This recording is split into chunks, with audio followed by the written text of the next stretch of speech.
પાટણના વરાણા ધામમાં ભાતીગળ લોકમેળો ખોડિયાર જયંતિ પ્રાગટ્ય દિવસની ઉજવણી કરવામાં આવી। સમી તાલુકાના વરાણા ધામમાં ભાતીગળ લોકમેળામાં માનવ મહેરામણ ઉમટી પડ્યું। 15 દિવસીય મેળામાં આઠમનું છે વિશેષ મહત્વ। પાટણ જિલ્લાના સમી તાલુકાના વરાણા ધામ ખાતે વઢિયારનું તેજ એટલે આઈ શ્રી ખોડલનું વઢિયાર ધામ વઢિયાર પંથક પ્રકાશપુંજ સમા વરાણા ધામે ભરાતા ભાતીગળ લોકમેળામાં આજે આઈ શ્રી ખોડિયારના પ્રાગટ્ય દિને લાખો શ્રદ્ધાળુમાં ખોડિયારના દર્શન કરવા ઉમટ્યા હતા।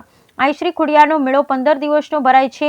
આ 15 દિવસ દરમિયાન દૂર દૂરથી લોકો બાધા પૂર્ણ કરવા આવતા હોય છે। પગપાળા આવનારા શ્રદ્ધાળુ પણ પોતાની અનુકૂળતાએ આ 15 દિવસમાં દર્શને આવતા હોય છે। પરંતુ આ તમામ બાબતો સાથે માં ખોડિયારના પ્રાગટ્ય દિન એટલે મહાસુદ આઠમના આજના દિવસે વઢિયાર પંથકમાં વરાણાની આઠમ તરીકે પણ ઓળખવામાં આવે છે।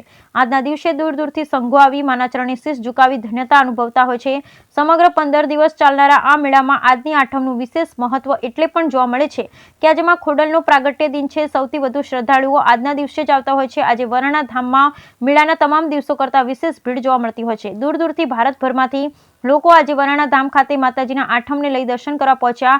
આઠમના દર્શન કરતા અનેક પગપાળા સંઘ ગત મોડી રાત્રે જ વરાણા ધામે આવી પહોંચ્યા। આજે વરાણા ધામે ચારે તરફ માના ભક્તોની ગુંજ સાંભળવા મળી। વર્ષો પહેલા મેળામાં એક બજાર લાગતા ભારે ભીડ રહેતી, પરંતુ છેલ્લા 3 વર્ષથી મેળો વિશાળ જગ્યા પથરાઈ જતા ચારે તરફથી આવા લોકોમાં મેળાની રંગત વધુ જામે છે। આટલા વિસ્તારમાં પણ આઠમે ચોતરફે ભીડ હોય છે। લાખો ભક્તો આજે માના ધામે દર્શને પહોંચ્યા। તેમ દર વર્ષની જેમ આ વર્ષે માના પ્રાગટ્ય દિવસ આઠમના રોજ ભારે ભીડ જોવા મળી। Bureau report Anil Ramanuj, Radhanpur, Patan.